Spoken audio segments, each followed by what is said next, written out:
বাসক পাতার উপকারিতা।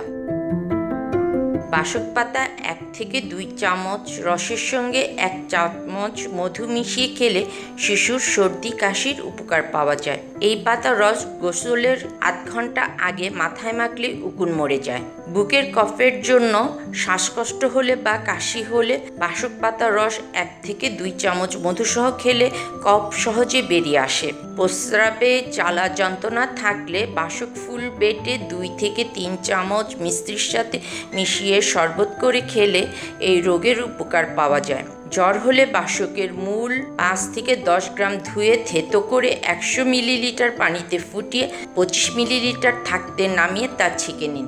এরপর দিনে 2 বার করে খাবেন, তাতে জ্বর চলে যাবে। বাসকের কচি পাতা 10 থেকে 12টি এবং 1 টুকরো হলুদ একসঙ্গে বেটে দাঁত বা চুলকানিতে লাগালে কয়েকদিনের মধ্যে তা সেরে যাবে।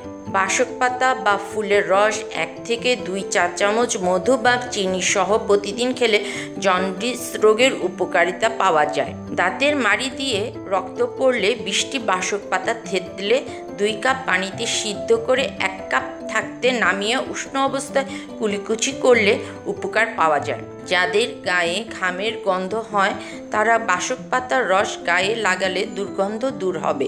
1 কলসি পানিতে 3-4টি বাসক পাতা ফেলে 3-4 ঘন্টা ভিজিয়ে রাখার পর সেই পানি বিশুদ্ধ হয়ে যায়। এরপর এটি ব্যবহার করতে পারেন। বাসক পাতার রস নিয়মিত খেলে খিঁচুনি রোগের উপকার পাওয়া যায়। ধন্যবাদ।